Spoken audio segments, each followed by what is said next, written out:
¿verdad? Bueno, pues las víctimas subrogadas sí que ayudan, ¿no? Poner un victimario delante de una víctima, trabajando previamente y que haya tenido, que tenga las mismas características, cuanto más características más asimilables, más parecidas al autor directo, mejor, ¿no? Si, por ejemplo, en el tema de los sacerdotes o los religiosos, otro religioso, porque a lo mejor el religioso que ya ha fallecido, estamos trabajando con otro religioso también condenado canónicamente por abuso sexual, porque pertenece al mismo sistema. O cuando el tema de ETA, mañana os contará Esther, pues eran otras personas que pertenecen a ETA que asumían igual los delitos. ¿Por qué? Porque forma parte del mismo sistema, del mismo inconsciente y por lo tanto a la víctima le era indiferente. Es poder hacer su trabajo con alguien que representa o encarna los mismos valores del sistema y hay algo que permite soltarse. Es que si no sería muy difícil trabajar porque que coincidan ambos pues realmente es difícil en muchas ocasiones, ¿no? Entonces, bueno, pues hay que hacer situaciones así parecidas, ¿no? Bueno, esto es, nada más. Elena, gracias. Gracias. Muchas gracias. No sé si hay alguna pregunta más y si no, pues yo no quería también perder la posibilidad de tenerte aquí y preguntarte. Yo creo que sería también muy interesante para los estudiantes, aunque mañana también volveremos sobre ello, el que nos contases tu experiencia, ¿no? Cómo se trabaja como facilitador con las víctimas, ¿no? Y con los victimarios, cómo se identifica.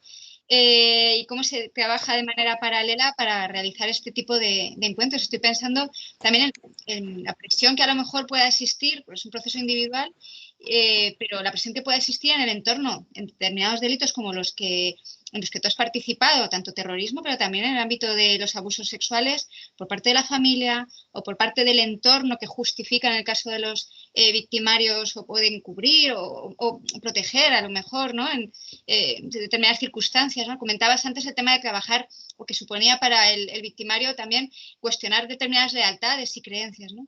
Entonces, en este sentido, se pueden encontrar diferencias entre cómo se trabaja el ámbito de la justicia restaurativa con las víctimas y con los victimarios en función del tipo de delito o no existirían grandes circunstancias, o sea, grandes diferencias. Si nos pudieses hablar un poquito sobre Cristina, es que esto es un temazo, es que es muy amplio para poder contestarte a esto. Mañana Esther también os contará. Se trata de ir viendo necesidades personales. ¿Qué necesita la víctima?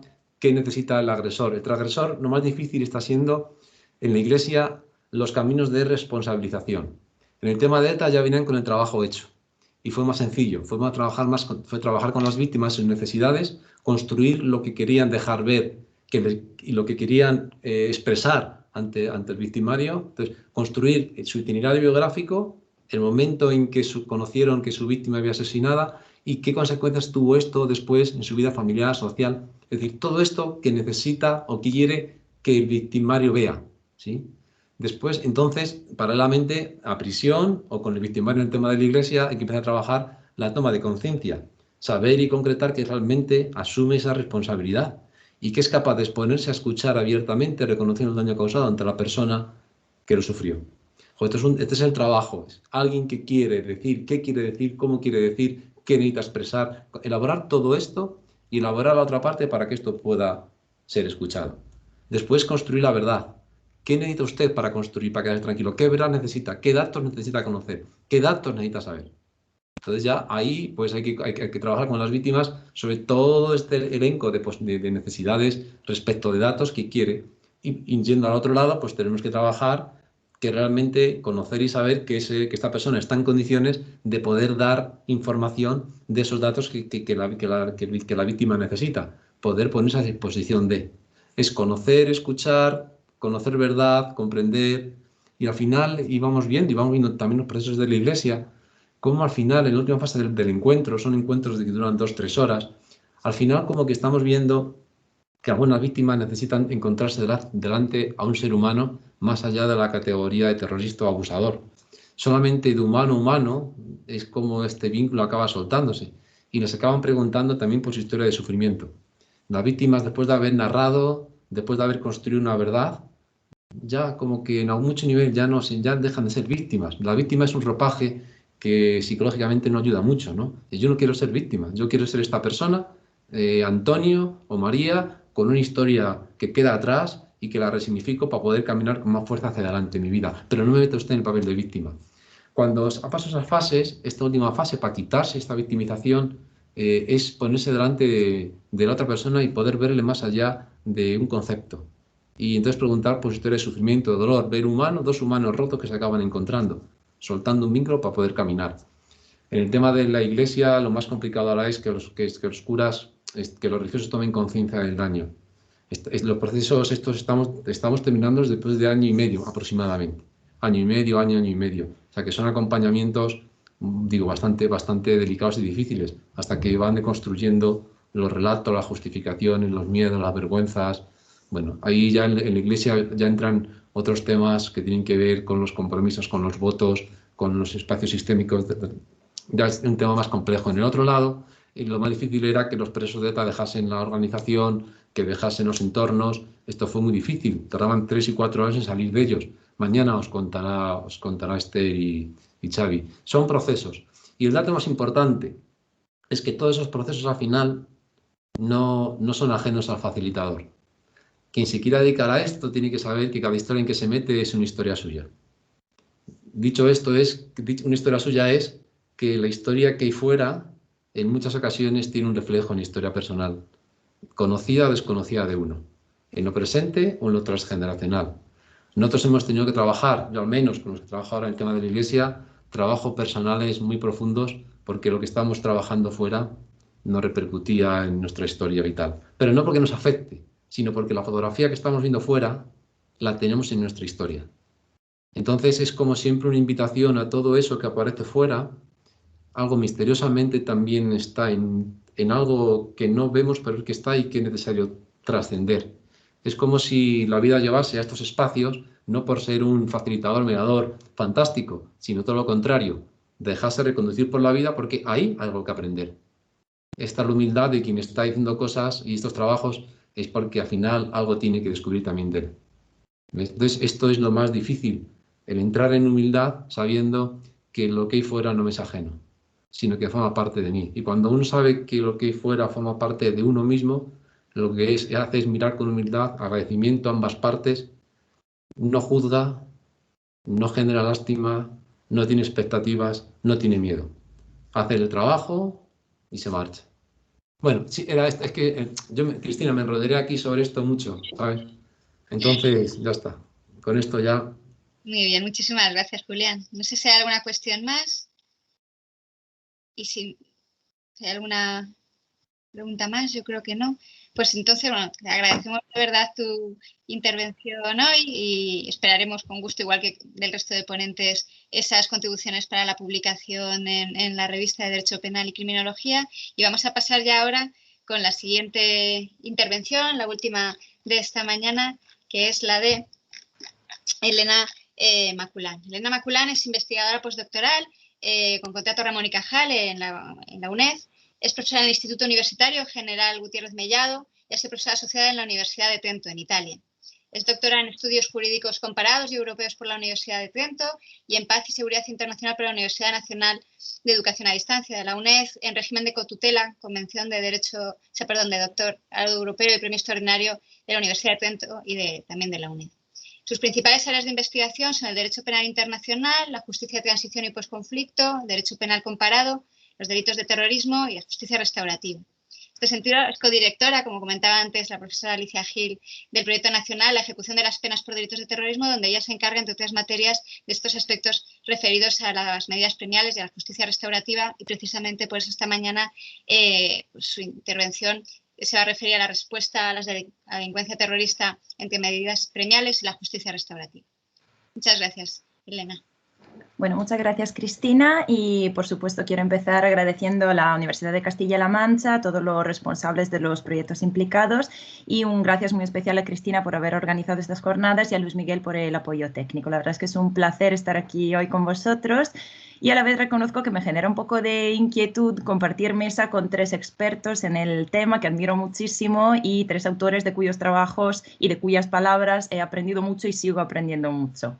Entonces, aprovechando su presencia y la de los ponentes que intervendrán mañana, así como de todos los participantes y asistentes en la sesión, Mi intervención en realidad se estructura más bien como un conjunto de ideas y de reflexiones que me han suscitado pues, las palabras de hoy y las muchas lecturas que estoy haciendo últimamente sobre, por un lado, justicia restaurativa y, por el otro lado, la ejecución penitenciaria en materia de delitos de terrorismo. Y la idea es un poco de someter estas ideas y reflexiones a diálogo y debate con ustedes. Me gustaría empezar con dos fotografías. A ver si he preparado un pequeño PowerPoint. Ahí está, ahí aparece. Voy a tomar el control un momentito. Vale, perfecto. Bueno, pues me gustaría empezar con dos fotografías. La primera es del año 2011. En el Centro Penitenciario de Nanclares de Oca se activa un proyecto para realizar encuentros restaurativos entre exmiembros de ETA que cumplían su condena en este centro y sus víctimas. Es una iniciativa que surgió al hilo de la petición de un grupo de presos que ya desde el año 2006 había empezado a tomar distancia de la llamada línea dura del colectivo de presos y de la propia ETA, y había manifestado su interés en poder encontrar a las víctimas de sus delitos. Bueno, la iniciativa se desarrolló durante aproximadamente un año de manera paralela al proyecto conocido como Vía Nanclares, y en realidad no voy a detenerme hoy aquí en los detalles sobre esta experiencia interesantísima, simplemente porque tenemos el lujo de contar en la mesa de hoy y en la de mañana con algunos de sus protagonistas que sin duda lo podrán contar mucho mejor que yo. Pero sí quisiera destacar tres aspectos, que son, en primer lugar, que es una iniciativa que contó con el apoyo institucional de la Oficina para las Víctimas del Terrorismo del Gobierno Vasco y de instituciones penitenciarias. Los números, que en total se realizaron 13 encuentros entre 2011 y 2012 y que, a pesar de que este número no sea evidentemente muy elevado, la valoración de la experiencia en su conjunto por parte de los protagonistas de la misma ha sido muy positiva, como se puede apreciar en este libro donde se relata la experiencia y cuya cubierta os he puesto aquí. Aún así es cierto que en su momento pues, generó mucho debate y el recelo y las críticas de una parte de la opinión pública, de algunas asociaciones de víctimas y en el extremo opuesto también de la izquierda abertzale, por razones totalmente diferentes y opuestas. La segunda fotografía es esta, es otro libro, el libro del Incontro, y nos remontamos a 2008, diciembre de 2008, cuando en una parroquia de Milán, estamos en Italia, se realiza un primer encuentro entre un exmiembro de la lucha armada de Brigadas Rojas y una víctima. Y este encuentro es el punto de partida de un camino que irá incorporando a más actores, más víctimas, más victimarios, y en un segundo momento también incorporará las llamadas terceras partes, primi terzi, que representan a la sociedad civil. Y es un camino en que se articulará un diálogo continuo, en una construcción paso a paso y en una perspectiva bottom-up, desde abajo hacia arriba, en varias experiencias de convivencia de 3 días, incluso de una semana, en un monasterio entre estos distintos actores. A diferencia que en España la iniciativa no cuenta con respaldo institucional y es guiada por un grupo de mediadores profesionales. El profesor Luis Arroyo en la inauguración esta mañana ha recordado uno de ellos, Adolfo Ceretti, junto con él está Claudia Mazzucato también, y jesuitas. Guido Bertagna es el principal exponente en este sentido. Los encuentros siguen enriqueciéndose de nuevos participantes hasta el año 2014, es decir, que duran bastante más tiempo que la experiencia española, y en 2015 se publica este libro que relata la experiencia y recoge, junto con algunas aportaciones de carácter más teóricos, en mi opinión especialmente buenas, en las que se enmarca la iniciativa, también una selección de voces, es decir, las llaman voces, voci, de fragmentos de estas reflexiones y diálogos vividos directamente en los encuentros. Dan voz a sus protagonistas. ¿Qué tienen en común estas fotografías? Bueno, primero, entre bastidores, evidentemente, hablamos de una fenomenología criminal relativamente similar, salvando evidentemente las diferencias. Estamos hablando de grupos armados que persiguen un determinado objetivo político-ideológico a través del uso de la violencia indiscriminada. Las dos se insertan en dos sistemas que han elegido reaccionar a esos fenómenos, sobre todo a través de la vía policial y penal, y en este último ámbito, el penal, a través del endurecimiento de la respuesta punitiva de distintas maneras. Por otra parte, estas dos experiencias adoptan un enfoque de justicia restaurativa, en ambos casos con la intención de alguna manera paliar unas inquietudes y unos objetivos que la respuesta punitiva evidentemente no había sabido satisfacer. Los victimarios en ambas experiencias son personas que han sido condenadas ya por los delitos cometidos, es decir, ha habido ese componente de esa intervención de justicia de la que hablaba Julián Ríos hace un momento, y o están cumpliendo o bien ya han terminado de cumplir su condena. Este sería el caso italiano. Ambas iniciativas, lo último, son mecanismos que se desarrollan al margen de la ejecución penitenciaria y, al menos en lo que fue su diseño inicial, no pretendían provocar un impacto en ella, aunque es cierto que luego en la experiencia de Nanclares sí que pudieron tener algún tipo de, recibieron una valoración positiva que repercutió también en la progresión en grado y en la evolución luego en los pronósticos para la evolución de los presos. Bueno, estas dos experiencias, estas dos fotografías nos llevan a cuestionarnos sobre la viabilidad, el papel y los rasgos de la justicia restaurativa en relación con la delincuencia terrorista y especialmente en la fase posterior a la sentencia de condena. Lo primero que me gustaría destacar ante las preguntas incómodas, en mi opinión, que nos suscitan estas experiencias, es reconocer que cuando hablamos de justicia restaurativa para delitos de terrorismo hay cierta confusión conceptual. Y la confusión conceptual creo que se debe en parte a la instrumentalización para fines políticos e ideológicos que se ha hecho del discurso tanto a favor como en contra de este tipo de mecanismos, pero antes todavía a la propia naturaleza de la justicia restaurativa, que es un concepto intrínsecamente multiforme y maleable, que se adapta, que se modifica y se articula de maneras distintas dependiendo de la realidad concreta a la que se quiera aplicar. Y cuando hablamos de este tipo de delitos y esta fase concreta, que es la fase de ejecución penitenciaria, pues yo creo que adquiere unos rasgos específicos que probablemente le aparten un poco de los rasgos que pueda tener cuando se aplique en otro tipo de ámbitos. En este sentido, yo creo que es muy importante definir unos puntos de partida fundamentales. Muy brevemente, en primer lugar, por supuesto, tenemos que asumir que la justicia restaurativa puede aplicarse también a crímenes graves y a casos de victimización grave, como es el caso del terrorismo. En este sentido, pues, y compartiendo un poco la opinión de otros autores, pues el profesor Tamari también lo ha dicho muy claramente antes en su intervención, yo también comparto la idea de que no son oportunas, no es la aproximación adecuada el excluir la aplicabilidad de mecanismos restaurativos ab initio para determinadas categorías delictivas, como ocurre con los casos de violencia sexual en nuestro país. En mi opinión, son aproximaciones que no son eficaces y mejor sería estudiar detenidamente los rasgos y los retos específicos de la categoría delictiva en cuestión y articular de manera consecuente, de manera correspondiente, los mecanismos de justicia restaurativa más adecuados para esa específica realidad. Y además, mucha investigación ha mostrado, y en esto estoy citando a Gemma Barona, un artículo de Gemma Barona que nos hablará mañana, que hay muchos estudios que nos muestran que es precisamente en casos de victimización grave donde la justicia restaurativa parece tener más sentido, más importancia para las víctimas, tanto directas como indirectas. Nos confirma, en particular en relación con los delitos de terrorismo, la aplicabilidad de la categoría, nos la confirma por la experiencia histórica, la propia España, Italia, como hemos visto, pero hay otros ejemplos en otros países, y desde un punto de vista conceptual, también responde a las dos ideas fundamentales que están detrás de la justicia restaurativa, que son, por un lado, la intención, el objetivo de satisfacer objetivos que el derecho penal clásico de naturaleza punitiva no permite alcanzar, y por el otro lado, la idea de recuperar un espacio para las víctimas que les ha sido tradicionalmente robado en el proceso penal. Bueno, el segundo punto de partida, perdón, que me he ido. El segundo punto de partida es que estamos hablando evidentemente de la justicia restaurativa en un momento posterior a la sentencia de condena.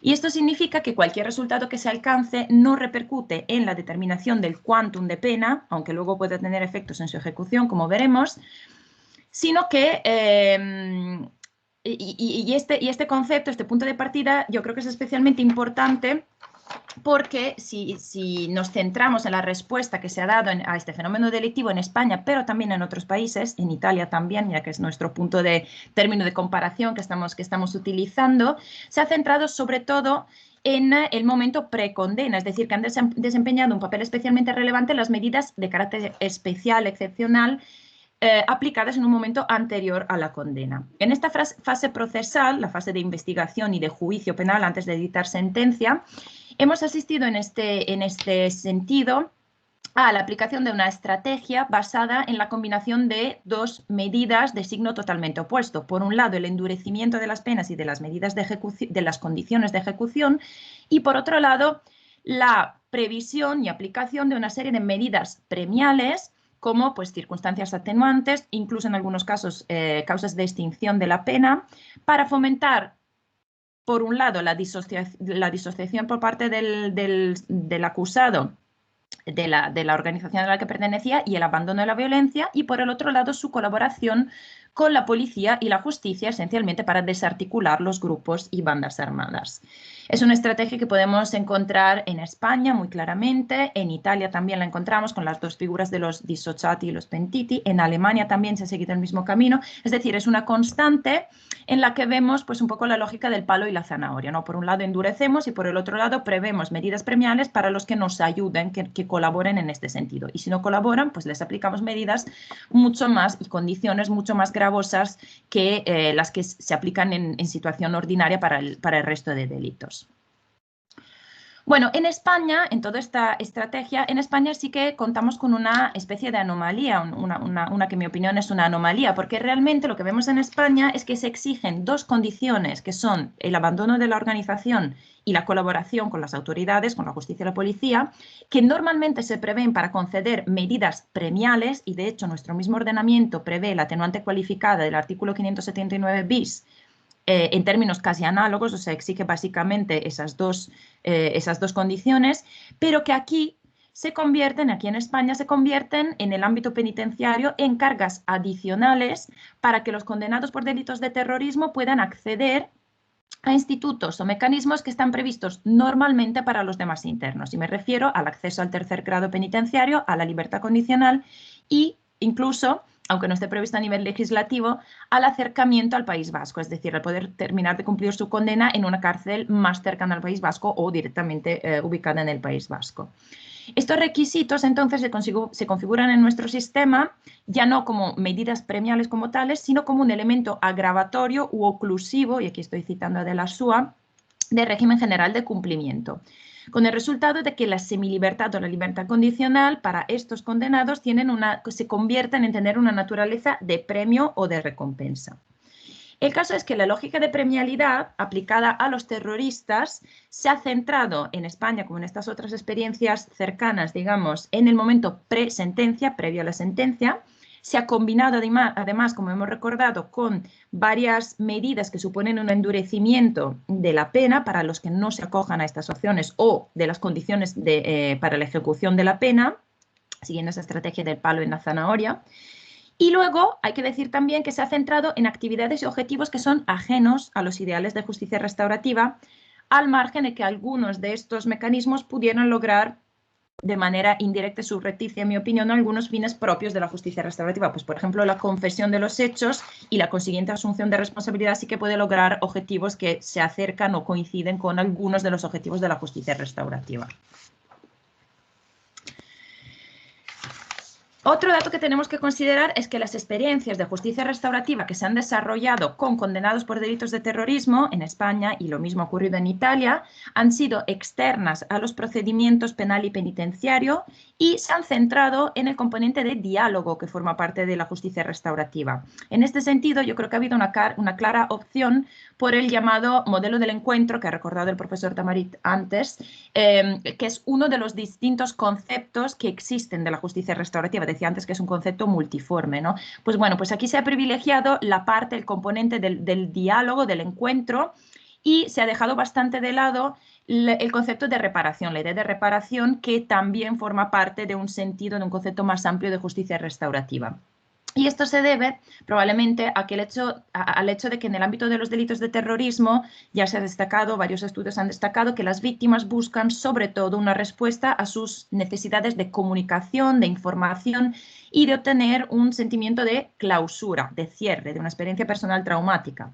Y por esta razón, las prácticas restaurativas que se han desarrollado más y que parecen ser más adecuadas, y aquí vuelvo a citar al profesor Tamarit, parecen aquellas que se centran en la idea del encuentro y dejan bastante al margen, digamos, dejan un poco de lado la idea de reparación.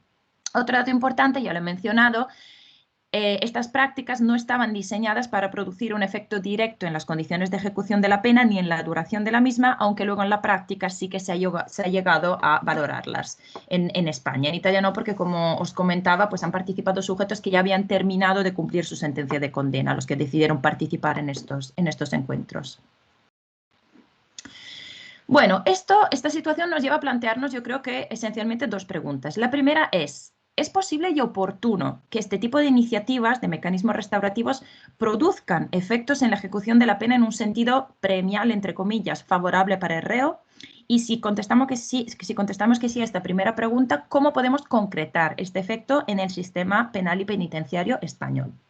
Yo creo que contestar la primera pregunta nos devuelve un poco a uno de los que son los grandes debates de la justicia restaurativa, es decir, su relación con la justicia penal. En este sentido, bueno, se ha escrito muchísimo, hay muchos autores, tanto españoles como extranjeros, que han escrito sobre este tema, y yo creo que si podemos coincidir en que está bastante zanjado el debate sobre si la justicia restaurativa puede ser una sustitución de la justicia penal. Hoy en día la teoría, las posturas abolicionistas son decididamente una minoría, y la grandísima mayoría de expertos coinciden en que tienen que tener una relación de complementariedad de estas dos formas de justicia restaurativa y justicia penal. Pero donde sí que sigue habiendo mucho debate es sobre si esa complementariedad se tiene que traducir en una separación, o sea, mantenerlos en dos ámbitos separados, o bien en una intersección entre estos dos ámbitos. Es decir, si es posible insertar mecanismos de justicia restaurativa dentro del ámbito penal o penitenciario, y aquí es precisamente donde se sitúa nuestra pregunta, yo creo. Bien, bueno, pues para admitir esta posibilidad, que yo creo que sí, que deberíamos admitir como posibilidad teórica, yo creo que es necesario como paso previo aclarar el enfoque que tendrían que tener estos mecanismos. Y esto porque la justicia restaurativa, según muchas interpretaciones, según muchos planteamientos, algunos de sus precursores también insistían mucho en esta aproximación, está pensada para satisfacer las necesidades de las víctimas, es decir, que mueve desde una perspectiva victimocéntrica. Y esta idea, que forma parte del ADN de la propia justicia restaurativa, yo creo que necesita ser matizada al menos, o mejor dicho, completada en relación con la propuesta que estamos analizando, porque vuelvo a recordar que estamos hablando de insertar mecanismos restaurativos en la fase de ejecución de la pena con la posibilidad de que esto tenga efectos sobre la ejecución de la pena. En este sentido, me gustaría destacar que, por supuesto, que las víctimas ocupan un lugar central y sus necesidades tienen que ser atendidas. Esto porque los mecanismos de justicia restaurativa tienen como una de sus prioridades el devolverles un papel activo que el derecho penal les había sustraído durante mucho tiempo, pero aquí es necesario combinarlo con la consideración del reo. Es decir, la justicia restaurativa yo creo que se ocupa y se preocupa de reconocer y reparar a las víctimas, pero también de apoyar a los delincuentes en su camino hacia la resocialización. Y aquí yo creo que es donde está el punto de intersección con el derecho penal. Y a esto podemos añadir un elemento ulterior, una vertiente ulterior, que tiene que ver con la dimensión colectiva que caracteriza el fenómeno en particular del terrorismo, que a diferencia de otras tipologías delictivas, afecta no solamente a las víctimas directas, sino también a la que Pemberton define como víctimas vicarias y a la sociedad, ¿no? A la comunidad de pertenencia. Y esta dimensión nos requiere prestar atención a la perspectiva meso y macro, más allá de la dimensión interpersonal que pueda haber y que pueda trabajarse entre víctima y victimario. Este es un paso necesario para alcanzar una verdadera reconciliación, ya no solo interpersonal, sino colectiva, o según una terminología más prudente y que personalmente me gusta más que hablar de reconciliación, hablar de recomposición, que a su vez puede conjurar el riesgo de repetición o de perpetuación de estas dinámicas de violencia ideológicamente motivada. Es decir, que la resocialización de los internos, por un lado, y la posibilidad de compartir y comparar relatos diferentes, narrativas diferentes, que es lo que hacen los encuentros restaurativos, son desde esta perspectiva comunitaria, colectiva, un objetivo prioritario que trasciende el caso concreto y que es a su vez funcional a este trabajo que es mucho más amplio y mucho más largo, que requiere mucho más tiempo, de reconstrucción del tejido social.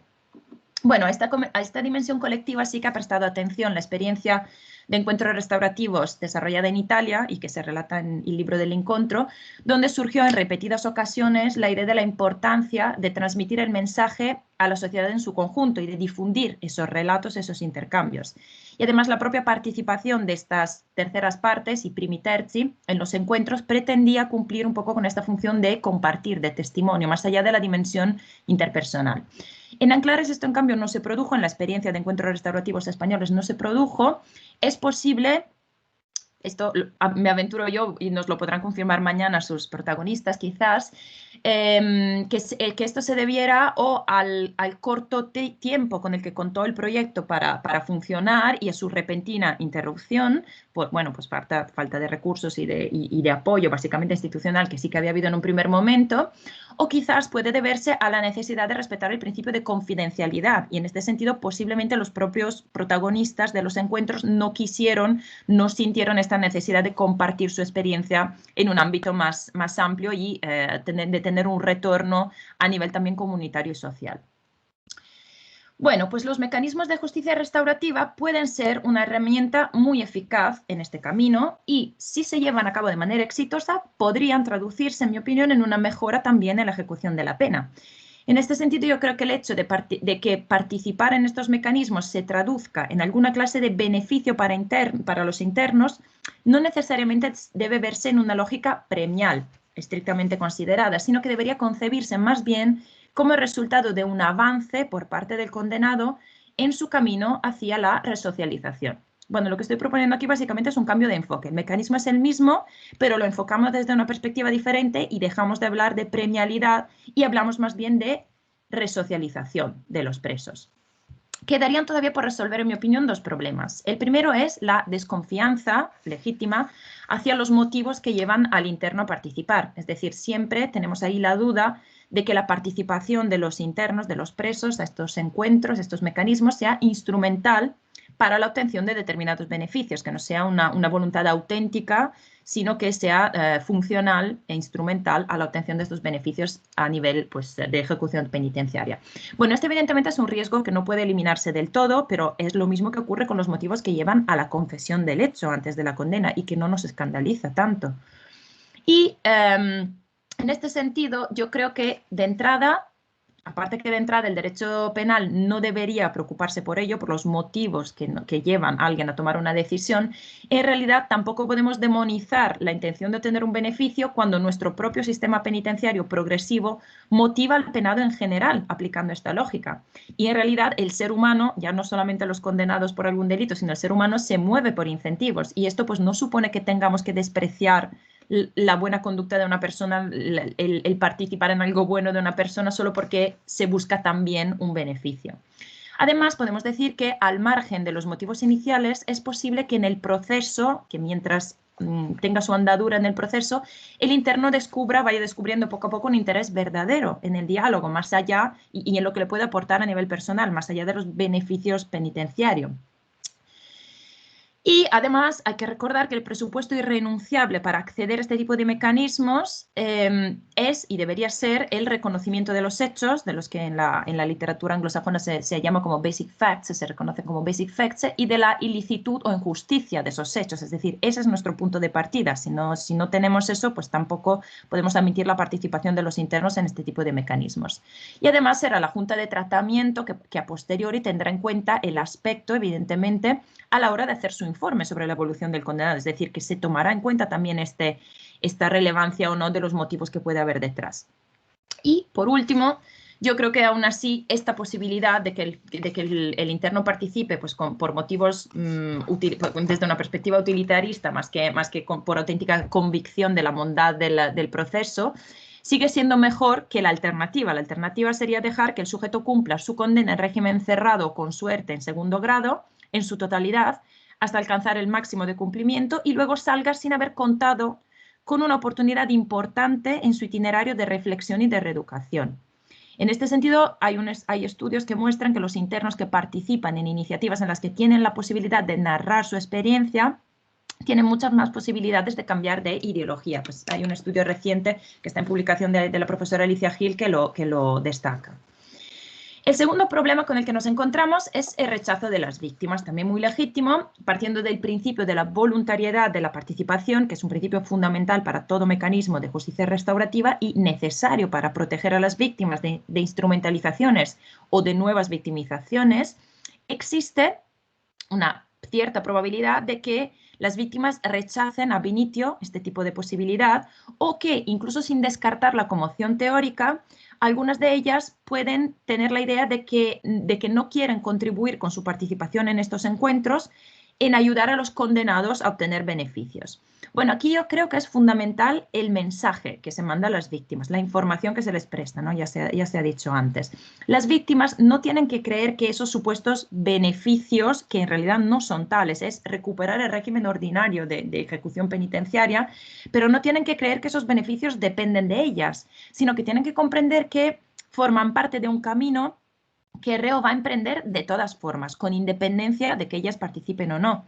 Y que este tipo de mecanismos restaurativos simplemente ayudarían a darle un sentido más profundo y a insertar en un itinerario que es propio de cada condenado la perspectiva de las víctimas. Es decir, es una posibilidad más, no un algo que se les quita. Además, si se recoloca conceptualmente este mecanismo entre todos los factores que contribuyen a la resocialización del condenado, es posible también que se diluya en cierto sentido el rechazo que tiende a producir de entrada y que es aumentado en realidad por la forma en la que la petición de perdón se está llevando a cabo en la actualidad. Sobre esto volveré en un momento. Además, podemos decir que el problema se puede paliar a la hora de seleccionar a las víctimas que participan, es decir, habrá que buscar contactar no con aquellas que manifiestan públicamente sus posturas de rigorismo punitivista, que es una postura perfectamente comprensible en víctimas de hechos tan atroces, por otro lado, y habrá que buscar dar preferencia, al menos en una fase inicial de implantación de estos mecanismos, a aquellas que han mostrado cierta apertura o cierto interés en la posibilidad de mantener un encuentro con los victimarios y que los mediadores consideran que están preparadas para ello. Esto es muy importante. En todo caso, sí que hay que respetar la voluntariedad de la participación, uno de los principios fundamentales de la justicia restaurativa, y la posibilidad de retirarse también en todo momento. Para que esto no implique una renuncia impuesta por fuera, digamos así, por las circunstancias externas, a la posibilidad de emprender este camino para los internos, pues ahí es donde se podría prever la participación de víctimas subrogadas. Bueno, pues si hemos contestado que sí a esta primera pregunta, ¿cómo podemos concretizar este efecto teniendo en cuenta la legislación penal y penitenciaria con la que contamos en España? Se trataría de organizar encuentros restaurativos como ya se venía haciendo, es decir, se trataría de recuperar algo que ya se probó y que había funcionado, pero quizás enmarcándolos en la normativa penitenciaria aplicable al caso. Y aquí yo creo que tenemos dos opciones. La primera es insertar estos encuentros dentro del tratamiento penitenciario previsto para los internos. Y esta posiblemente sería la solución más fácil y más inmediata y que menos problemas generaría a nivel aplicativo y conceptual. Pero también tenemos otra opción, es encontrar como punto de anclaje, recuperar como punto de anclaje de esta propuesta, esa petición expresa de perdón que literalmente exigen, junto con otros requisitos, la declaración expresa de repudio de actividades delictivas y de abandono de la violencia y los informes técnicos que acrediten la desvinculación, por un lado el Código Penal y por el otro lado la Ley Orgánica General Penitenciaria, para acceder respectivamente a la libertad condicional y al tercer grado de cumplimiento de la pena. Y que se está exigiendo además a nivel jurisprudencial y de política penitenciaria también para permitir el acercamiento al País Vasco. En este sentido hay un estudio muy interesante de la profesora Alicia Gil que se va a publicar en breve. Bueno, pues esta petición expresa de perdón de por sí es un requisito legal, legislativamente previsto, que en primer lugar es el que más dificultades ha planteado a nivel práctico, porque las directrices del colectivo de presos excluían hasta hace muy poco tiempo expresamente la petición de perdón de las actuaciones permitidas para que los internos se acogieran a los beneficios de manera individual. Pero es que además ha recibido muchas críticas por parte de varios autores, de varios penalistas, críticas muy acertadas y muy bien fundamentadas, en mi opinión, porque de entrada está mal formulado, es un requisito que está mal formulado. El pedir expresamente perdón a las víctimas lo que hace es poner a las víctimas en una posición muy incómoda, someterlas a una presión y a unas expectativas de que concedan ese perdón que se les está pidiendo, a las que realmente no deberían enfrentarse en ningún momento. Y es que las víctimas muchas de ellas manifiestan una actitud ambivalente ante la opción del perdón y no deberíamos obligarlas a ello. Además, se ha dicho que responde a una lógica moralizante que debería permanecer ajena a la intervención en el ámbito penal o penitenciario, o como mínimo que no debería entenderse como un requisito en ese ámbito. Y además absolutiza, ya desde una perspectiva de justicia restaurativa, absolutiza un acto, el perdón, que incluso en los propios mecanismos de justicia restaurativa se considera así como un posible resultado final, pero no siempre, y sobre todo que no se exige como único resultado para considerar el proceso restaurativo como algo exitoso. Se pone el foco más en el procedimiento en sí, en lo que éste aporta, en que cómo se cierra ese procedimiento formalmente. Y luego, junto con los demás requisitos que marca la ley, lo que hace es crear un régimen de excepcionalidad para los condenados por delitos de terrorismo que, si podía tener sentido en un momento en el que ETA todavía estaba activa y seguía matando, pues deja de tenerlo ahora que ETA se ha disuelto, evidentemente. Y por último, también hay un estudio de Naragarro que pone de manifiesto que tampoco la petición expresa de perdón, realmente no hay estudios que muestren que sea un indicador fiable para excluir la reincidencia de los condenados. Por último, este requisito ha generado una perversión a nivel aplicativo porque ha dado lugar al desarrollo de una práctica bastante extendida de confección de cartas de perdón estandarizadas que en ocasiones ni siquiera redacta el propio interno, sino que las redactan sus abogados y a las cuales los juzgados de vigilancia penitenciaria han reaccionado denegando el acceso a los beneficios a los que manifestaban de esta forma la petición de perdón. Es decir, que se ha creado una especie de cortocircuito en el cual el legislador ha fijado un requisito para el acceso a determinados beneficios penitenciarios que no son, insisto, en realidad beneficios penitenciarios, es una recuperación del régimen de normalidad, pero por otro lado no acepta su cumplimiento, que formalmente es inatacable, por parte de los presos.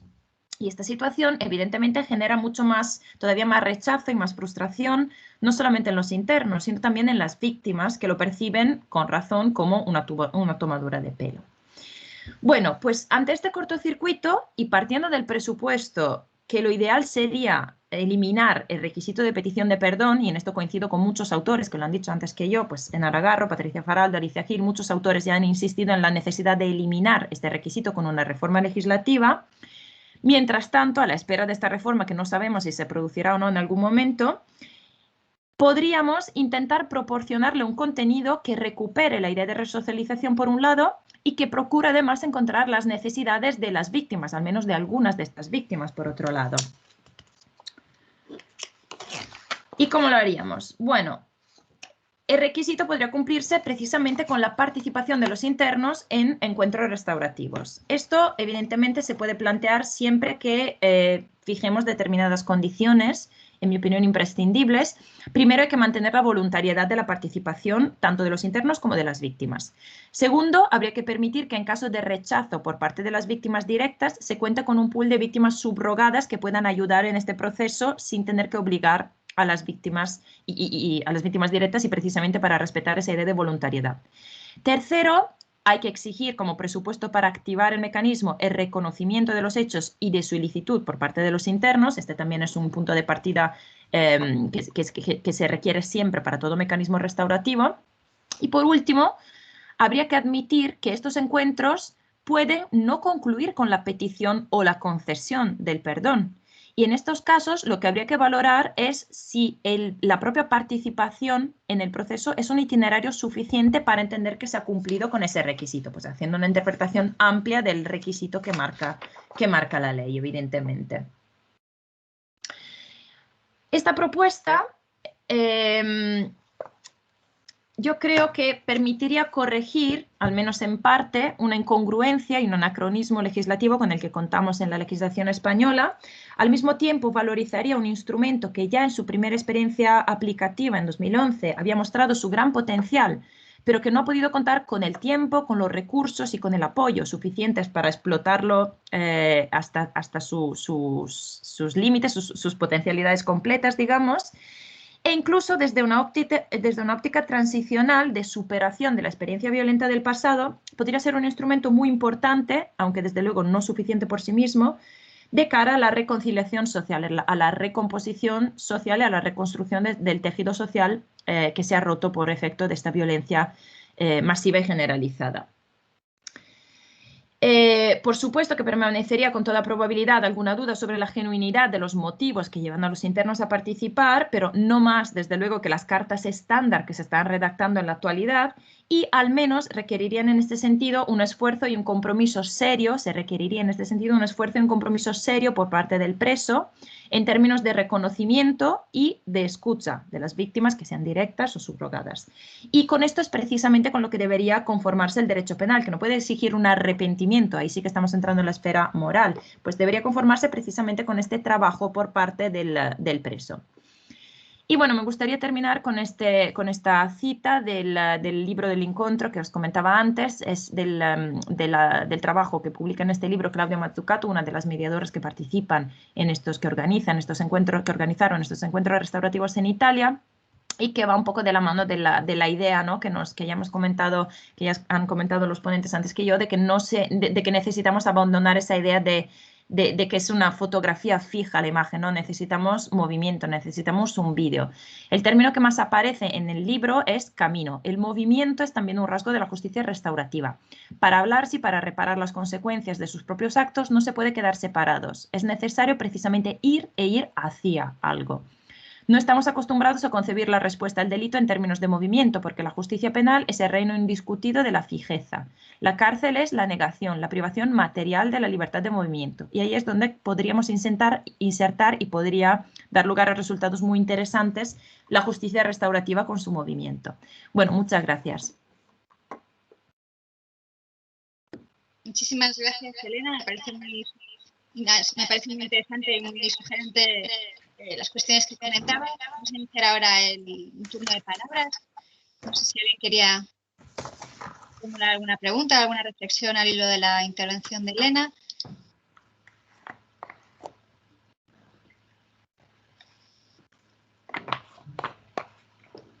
Si no, mientras tanto, Elena, aprovecho yo. Me parece, ya digo, muy atractiva la interpretación que planteas respecto a ese requisito que el legislador introdujo, ¿no?, en 2003 para poder acceder, en el caso de terrorismo y delincuencia organizada, a las figuras de tercer grado y de la libertad condicional. Pero aún así, creo que es la única lectura posible, ¿no? Pero aún así creo que es muy difícil zafar, ¿no?, de esa figura o de ese requisito el carácter tan retributivo que tiene esa exigencia. Por un lado, dejando aparte ese elemento, ¿no?, esa lógica tan moralizante, ¿no?, ese requisito del arrepentimiento tal y como está así formulado, realmente es difícil ver, por un lado, que sea una apuesta por la reparación de la víctima cuando se hace sin la víctima también, ¿no?, porque no está presente en en el proceso al que tiene que dar lugar esa interrelación con el victimario. O sea, es como repararle pero sin ella. Y por otro lado, depende no de algo que pueda modificar el interno, sino de que exista o no ese espacio que lo tiene que configurar o potenciar, en este caso, la institución penitenciaria, ¿no? Y que después de aquella apuesta que se hizo en el caso de ETA en la época en Anclares, posteriormente se zanjó, como has comentado, de una manera muy abrupta. Hubo después un programa en 2011 que se presentó como algo más ambicioso porque se entendía que se iba a abrir a otras formas de terrorismo, el plan integral para la reinserción de terroristas, cuando hubo un cambio de gobierno, pero que realmente ha tenido cero resultado porque no se produjo ningún encuentro, ¿no? Y en la actualidad desconozco, pero yo creo que no existen en este momento puestos estos encuentros en marcha, y aparte hay una presión política y mediática muy, muy importante que condiciona ese espacio, ¿no? Entonces, en esa tesitura, realmente esto se convierte en una especie de aspecto retributivo, ¿no?, que lo que hace es impedir de facto el acceso a estas figuras que son fundamentales en las penas de prisión, pero que es que son imprescindibles en una pena perpetua como puede ser la prisión permanente revisable, ¿no? En este sentido, simplemente apuntar a una sentencia muy importante, ¿no?, del Tribunal Europeo de Derechos Humanos, en el caso de Italia, ¿no?, de la pena de Ergastolo en el caso de la mafia, en el que se entiende que es contrario al artículo 3 del Convenio Europeo de Derechos Humanos ese requisito. Aquí no es de petición de perdón de las víctimas, pero también es algo que aquí se equipara, que esa colaboración con las autoridades como una exigencia para poder acceder a la libertad condicional. Y nosotros tenemos una figura similar, con lo cual también podemos entender que es contraria a la doctrina del Tribunal Europeo de Derechos Humanos, porque sin esa colaboración no se puede acceder a una revisión de la condena.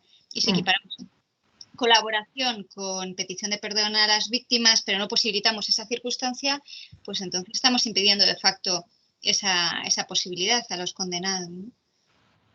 Sí, totalmente de acuerdo contigo. Yo creo que hay detrás una clara decisión político-ideológica. O sea, está claro que lo que se ha pretendido aquí es pues garantizar el cumplimiento íntegro, como dice, ¿no? el propio nombre de la ley, de las condenas. O sea, es ponérselo lo más difícil que se pueda a estos condenados el poder acceder a un régimen de cumplimiento ordinario de las condenas al tercer grado, a la libertad condicional en su caso. Y esto pues es un poco, responde un poco a una idea retributiva y a una idea de, pues también de prevención especial negativa, en mi opinión. La idea es que esta gente tiene que quedarse en la cárcel y punto, no tiene que salir porque son personas peligrosas, porque son delincuentes por convicción y no hay posibilidad de reeducación y resocialización para ellas. Bueno, pues esto puede ser cuestionado, ¿no? Y desde luego, pues lo que ha hecho ha sido introducir un régimen de excepcionalidad que se aplica solamente a una particular categoría delictiva. Y sí, sería interesante ver qué podría decir el Tribunal Europeo de Derechos Humanos, que efectivamente ha dicho algo, o sea, se ha expresado en contra de un instituto que es bastante similar a lo que tenemos aquí en España, efectivamente, como bien apuntas. Pues esta idea, bueno, en el caso de la colaboración con las autoridades, la justicia restaurativa no creo que pueda aportar mucho. Donde sí podría intervenir es en ese requisito de la petición de perdón. Pues evidentemente lo ideal es, como lo he dicho, lo ideal es derogarlo.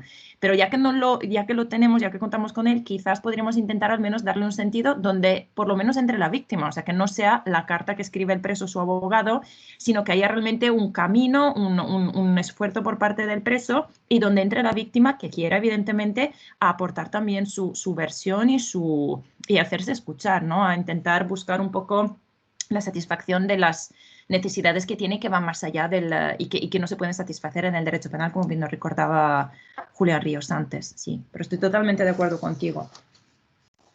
Muy bien. Mira, pregunta Alejandra Pastrana, ¿qué te parece que podría organizarse para sanar el llamado daño generacional? Quizá ese pool de víctimas subrogadas que mencionas, entendiendo víctima desde un punto de vista amplio.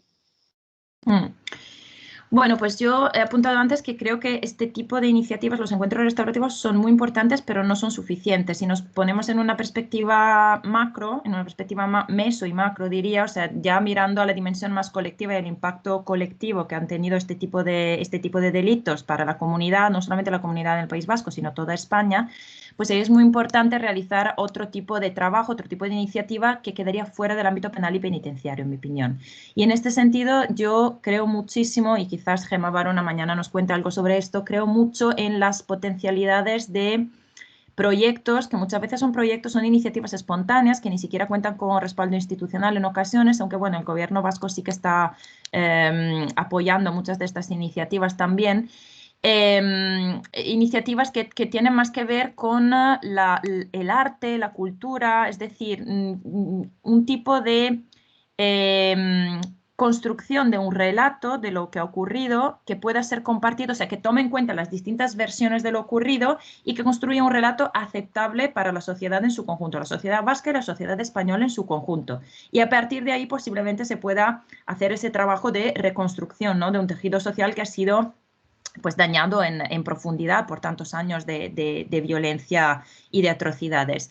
Pero insisto, yo en ese aspecto yo creo que funciona más y mejor algo fuera del ámbito penal.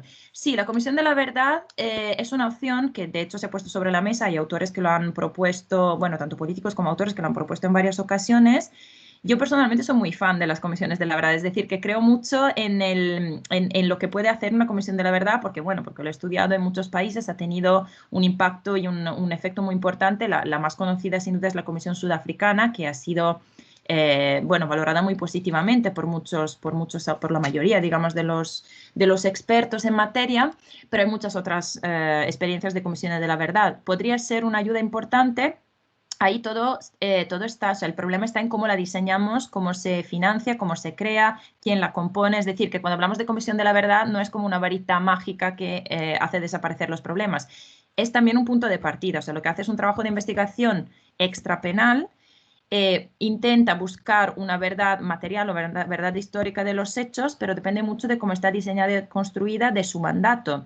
Y hay que tener mucho cuidado en su diseño porque si no está bien planteada, digamos así, corre riesgo de generar más frustración que beneficios en este sentido. Entonces, yo sí que sería partidaria de pensar en la posibilidad de una comisión de la verdad. Aún así, tampoco sería suficiente. Es decir, en este ámbito, para trabajar a nivel comunitario, a nivel colectivo, yo creo que es muy importante una aproximación holística que combine distintos mecanismos que apunten hacia la misma dirección, hacia el mismo objetivo. Pero uno solo, o sea, ni siquiera una única comisión de la verdad, por muy bien planteada que esté, sería suficiente probablemente en este sentido. Sería un primer paso muy importante, pero luego tendría que seguir otro tipo de trabajo también. Muy bien, pues no sé si hay alguna cuestión más que alguien quiera plantear. Y si no, pues lo hemos recuperado hasta tiempo. Perfecto. Hemos empezado un poquito más tarde. Quiero nuevamente agradecer a todos los ponentes que habéis participado. Es realmente un lujo el poderos haber tenido esta mañana. ¿Quieres comentar algo? Claro, claro, Alicia, perdón. Es mi manita levantada. Ay, no me salía. Sí, bueno, perdón. yo por hacer un comentario, ¿vale? Porque, bueno, me han encantado todas las ponencias y bueno, pues me han suscitado muchas ideas y quería solamente hacer un comentario a raíz de esta intervención pues tan sugerente de Elena Maculán.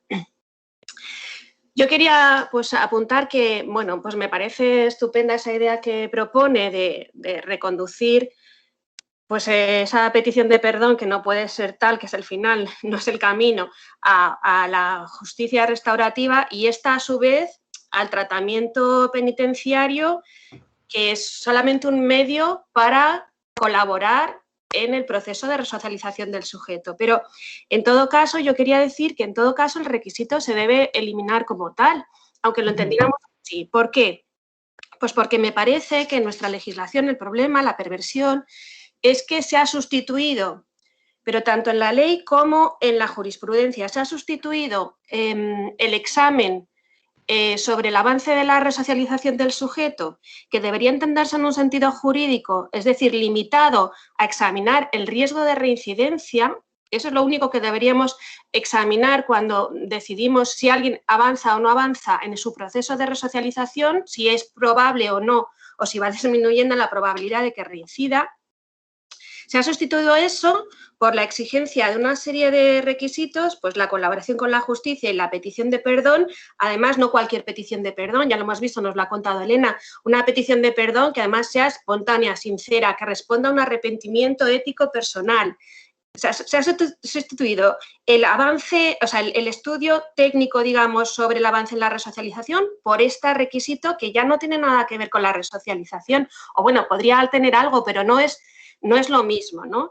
Y parece que, bueno, y esto además solo se hace para los terroristas, y parece que esa perversión del análisis de la resocialización en estos casos va ligada, esto me lo hacía ver un día José Núñez cuando hablábamos de esto, va muy ligada a esa concepción del terrorista como el enemigo que impregna toda nuestra legislación y nuestra jurisprudencia, ¿no? Hemos llegado a un derecho penal del enemigo en el ámbito del terrorismo. Y al final parece que ha calado esa idea de que es un delincuente por convicción, el terrorista, que es el enemigo y que la forma de verificar su resocialización o de vencerle en el ámbito judicial, etcétera, pasa por no solo garantizar que ya no va a volver a delinquir, que es lo que nos debería bastar, sino vencerle también en el aspecto ideológico. Es decir, el terrorista no está resocializado hasta que ha renunciado, y además públicamente, y además con las palabras que nosotros queremos y con las formas que nosotros queremos, a su ideología, ¿vale? Y esta forma de pensar, que es la que parece que lo impregna todo, en realidad es que no es cierta. ¿Vale? Ni es cierto que un delincuente por motivación ideológica no pueda ser resocializado, no es decir, no pueda dejar de utilizar la violencia para los fines políticos, que ese es su delito, recordemos, ni hay que confundir, y esto es que la sociología y la politología lo tienen súper estudiado. O sea, y claro, nosotros que vivimos en nuestro mundo del derecho penal y conviene mucho saltar a otras ciencias, ¿no? Y leer pues los estudios que hay sobre desenganche y desradicalización. Si nos vamos a los sociólogos vemos que una cosa es el desenganche y otra cosa es la desradicalización y que el desenganche es decir, el abandono de la violencia, el abandono de la organización terrorista o de la organización criminal que utiliza la violencia para lograr determinadas objetivos políticos, ese desenganche que es el que nos va a llevar a la resocialización y con el que nos tendríamos que conformar, no siempre va unido a la desradicalización y no necesariamente, en contra de lo que nos pensemos, no necesariamente va unido a la desradicalización, sino que los procesos de desenganche normalmente son al revés. Uno se desengancha porque se desencanta de esa organización, porque descubre tras muchos años en prisión que eso no le ha merecido la vida, porque empieza a necesitar tener otras opciones de vida y ahí va haciendo un camino, como nos ha explicado Julián, un camino muy largo en el que aparecen las justificaciones, él no se tiene que explicar su vida, se tiene que explicar pues, por qué ha tirado a la basura su vida, y entonces ese proceso es larguísimo, ¿no? Y quizás, y como os decía Elena, hay estudios que demuestran, uno que se ha publicado muy recientemente, que precisamente aquellos que intervienen en estas actividades de contar, narrar su historia, compartir, son los que en la confrontación con los demás de todo esto, de toda su historia, tienen más posibilidades de hacer el camino hacia el, digamos, el arrepentimiento o la vergüenza o el abandono de su ideología, mientras que quienes se lo callan y se ocultan no suelen dar este paso. Esto está, como os digo, estudiado por la sociología del desenganche, ¿no? Bueno, a todo esto, aquí va al final, que hemos pervertido el concepto de resocialización solo para este grupo de delincuentes, además sin una base empírica, sin una base que justifique esa transformación de el pronóstico de no reincidencia por un tienes que abandonar tu ideología y si no es que vas a volver a delinquir, y esto todo lo hemos pervertido sin una base real para apoyar eso, y que lo que se debería hacer es entender que el abandono de la ideología y la asunción de los valores del ordenamiento es un medio estupendo para no volver a delinquir, pero es un medio, no puede ser el fin. Y como es un medio para la resocialización, pero en la resocialización se ve que se puede alcanzar por otros medios, no puede ser un requisito esencial, porque entonces estamos pervirtiendo el concepto de resocialización. Bueno, me estoy quizás liando mucho, pero al final la cuestión es, si tenemos que examinar la resocialización y tenemos que favorecer la resocialización, pues volvamos a incluir estos mecanismos como los mecanismos de justicia restaurativa dentro de lo que es el tratamiento penitenciario y las opciones que las instituciones penitenciarias ponen en manos de a disposición de los condenados para que puedan hacer su proceso de resocialización, pero no lo convirtamos ni en un requisito sin los medios, ni en un requisito, un fin en sí mismo, porque eso lo que acaba haciendo es pervertir el concepto de resocialización y confundiendo y causando más dolor y trayendo a un espacio que no debería tener la batalla de narrativas y revictimizando a las víctimas, en fin, es todo un disparate a lo que nos lleva la regulación actual. Y nada más, ya me callo. Muy interesante, Alicia. Yo creo que te quería intervenir también, bueno, ibas a contestar, Elena, y también José Núñez tenía la mano pedida, que no lo había visto. ¿José? ¿Me escucháis? Sí. Sí, nada, yo era una cuestión muy breve, por lo que, bueno, primero felicitar a Elena y al resto de ponentes por tan interesantes intervenciones. Yo quería hacer una pregunta en relación con el terrorismo yihadista para ver el papel que podría tener la justicia, bueno, estos procesos restaurativos, porque claro, yo por lo que vengo investigando en los últimos meses, que estoy haciendo un repaso jurisprudencial así bastante exhaustivo, la mayoría, por no decir la práctica totalidad de delitos que se cometen son delitos de adoctrinamiento, las condenas son por adoctrinamiento, por proselitismo, por enaltecimiento, por traslado a un territorio dominado por organizaciones terroristas, etcétera. Se trata de condenas por delitos donde no hay una víctima, al menos no hay una víctima directa o donde se puede perder esa dimensión interpersonal, ¿no?, que parece estar tan presente en estos procesos de justicia restaurativa. Entonces, de cara un poco a pensar en el presente y en el futuro, dado que, bueno, pues afortunadamente el pasado de ETA pues está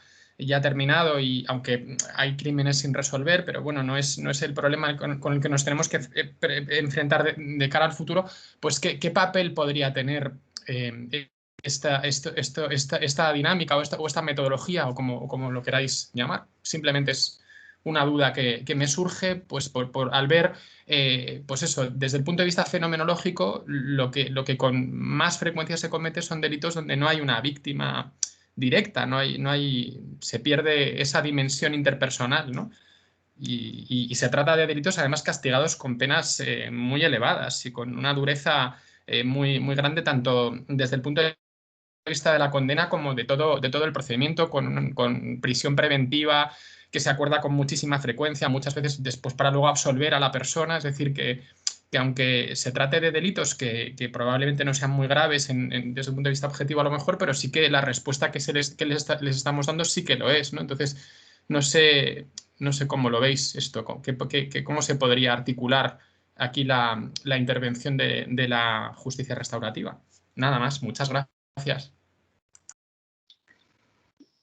Bueno, pues a Alicia realmente no le tengo que contestar porque coincido con su valoración. Mi propuesta era pues, intentar salvar algo que quizás no pueda ser salvado, básicamente, ¿no? Pero sí, la verdad es que coincido totalmente con su valoración. Además, hemos estado hablando mucho en estos meses porque llevamos 2 líneas paralelas de investigación y la verdad es que sí que estoy de acuerdo con sus conclusiones.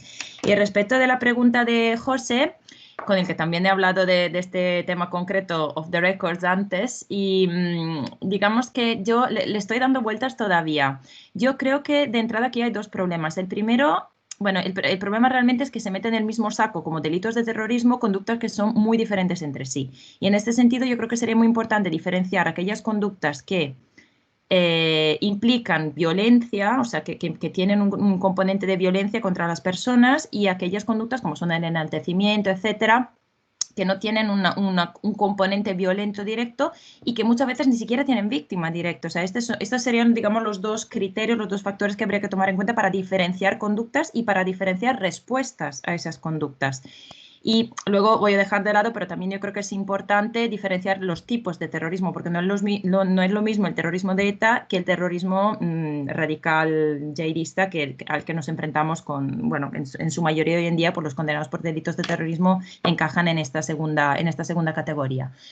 Bueno, digamos que quedándonos con la idea de que hay diferentes formas de delitos de terrorismo a los que se debería probablemente eliminar del número de delitos de terrorismo, pero bueno, sin llegar a eso, responder de manera diferente, posiblemente, pero es una idea sobre la cual todavía estoy reflexionando, quizás para este tipo de delitos que no tienen una víctima directa, más que los encuentros restaurativos, ahí sí que podríamos centrarnos más en el otro componente de la justicia restaurativa, que es que antes que el diálogo busca la reparación. Es decir, para ese tipo de delitos quizás sí que podríamos tener centrarnos más en la idea de reparación, de fomentar conductas de reparación por parte del condenado por estos delitos, que no impliquen necesariamente un encuentro con víctimas, básicamente porque no hay víctimas sencillamente identificables de esos delitos. Entonces, posiblemente, en lugar de apostar por encuentros restaurativos, ahí podríamos apostar por otro tipo de conductas que se centren más en la vertiente de reparación que en la vertiente de diálogo. Pero vamos, que sea una idea todavía ahí muy, muy en embrión que tendría que desarrollar un poco más. Muchas gracias, Elena. Muy bien, pues no sé si hay alguna cuestión más que alguien quiera plantear.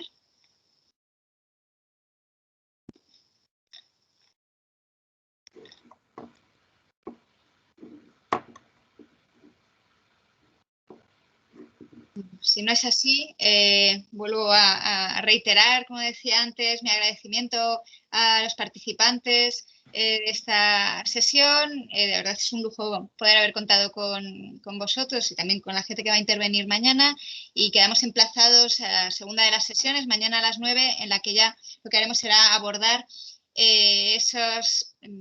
con la puesta en marcha de esas experiencias restaurativas que a lo largo de 2 décadas se han puesto en marcha en las prisiones españolas. Muchas gracias y buen día para todos. Gracias.